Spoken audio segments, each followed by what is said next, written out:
ఎప్పటికప్పుడు తాజా వార్తలను అందిస్తున్న జీకే న్యూస్ కు స్వాగతం.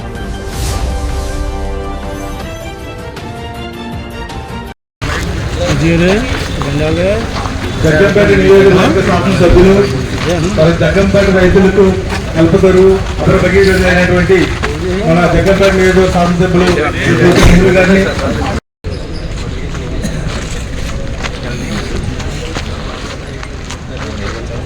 వచ్చేవాటిలో ఈ మినహాయింపుతో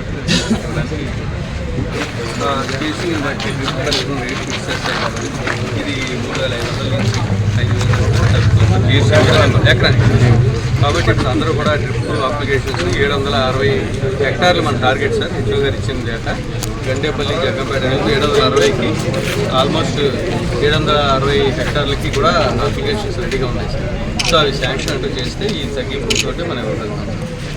20,000 ఎకరాలకి పెద్ద మొత్తంలో రైతులకు ఇది డ్రోన్ కూడా శాంక్షన్ చేస్తారు. ఇది ఆల్రెడీ వీళ్ళకి ఇది కూడా డ్రోన్ కూడా 18% ఉన్నది 5% హైయెస్ట్ రిడక్షన్ 40% తగ్గింది. 30 లక్షలది 1,87,000 అంటే వాళ్ళు 30 లక్షలు.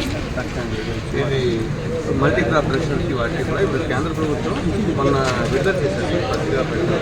అది తీసుకుని దాన్ని మెసేజ్గా దగ్గరికి చేస్తున్నారు. అందులో కూడా 28 లక్షల ఐటమ్కి 1,80,000. ఏఎంసీ చైర్మన్ భరత్ బాబు గారు, మండలాధ్యక్షులు నాగబాబు గారు, సూరిబాబు గారు, మణిబాబు గారు, అంతా బాబులే, మూర్తి గారు, అలాగే వ్యవసాయ శాఖ అధికారులందరికీ పేరు పేరున, రైతాంగ సోదరులకి, ముఖ్యంగా పత్రికా సోదరులకి, మీడియా సోదరులకి నా ప్రత్యేక ధన్యవాదాలు.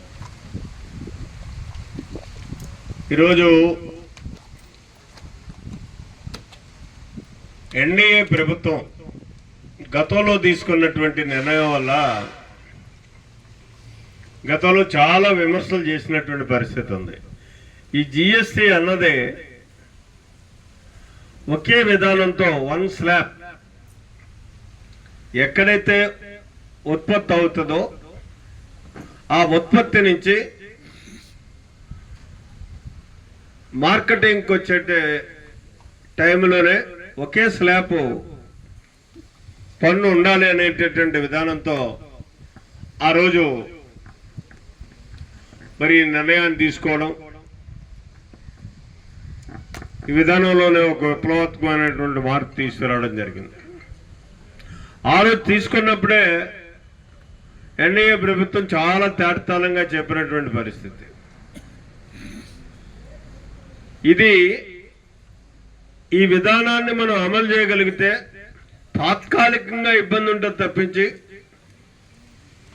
దశల వారి ఈ విధానం వల్ల ప్రజలకు చాలా ఉపయోగం ఉంటుంది అని చెప్పేసి ఆ రోజే చెప్పడం జరిగింది. మోడీ గారు కానీ, ఇక్కడ గౌరవ చంద్రబాబు నాయుడు గారు కానీ ఆ రోజుల్లో.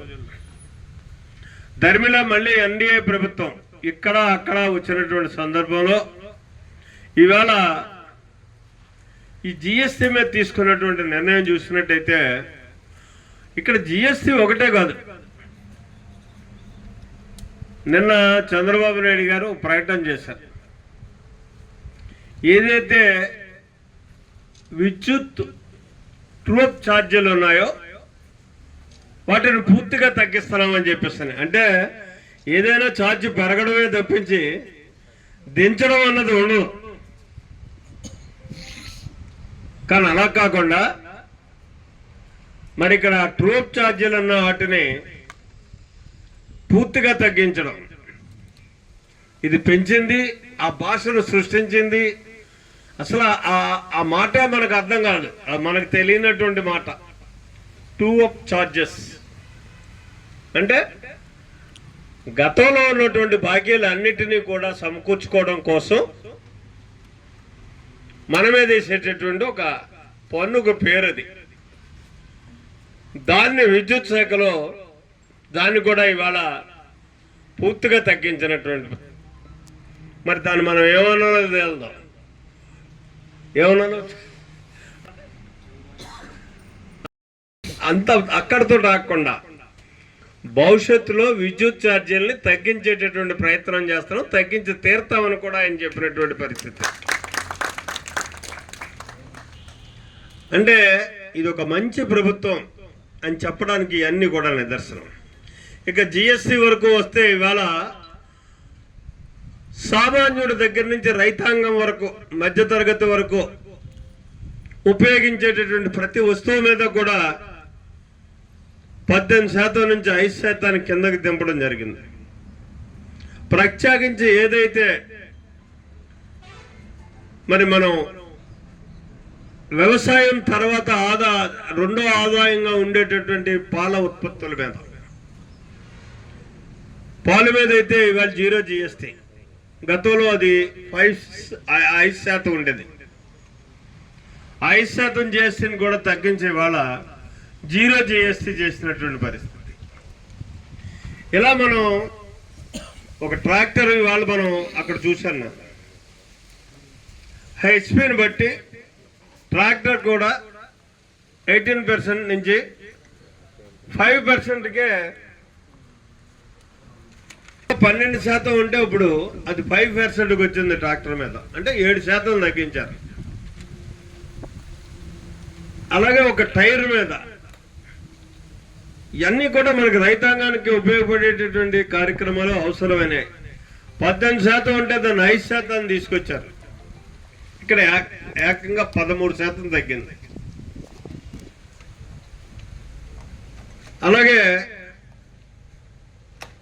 డ్రిప్ ఇరిగేషన్ స్ప్రింక్లర్స్ ఇవన్నిటి మీద కూడా 12% ఉంటే 5% చేసి 7% తగ్గించారు. ఇలా అన్ని వ్యవసాయ పరికరాల మీద కూడా ఈవేళ మనం వ్యవసాయ సంబంధిత సమావేశం కాబట్టి ఇది రైతులందరికీ ఉపయోగపడేటటువంటి కార్యక్రమంలో భాగంగా చూసుకున్నట్టయితే ఇక్కడ వ్యవసాయ పరికరాలన్నిటి మీద కూడా పూర్తిగా 5% తీసుకొచ్చినటువంటి ఏ స్లాబ్ ఉన్నా గతంలో ఈ జిఎస్టీ 18% ఉన్నా 12% ఉన్నా దాన్ని 5%కే తీసుకొచ్చినటువంటి పరిస్థితి. ఈ 5% తీసుకురావడమే కాకుండా మరి ఈనాడు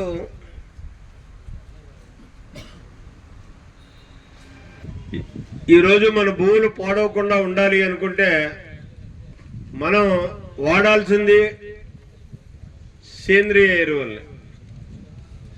ఈ సేంద్రియ ఎరువులు అన్నట్టును వాడగలిగితే, వాడడం అలవాటు చేసుకోగలిగితే, ఇది ఎక్కడి నుంచో ఏదో కొత్తగా వచ్చింది ఏం కాదు.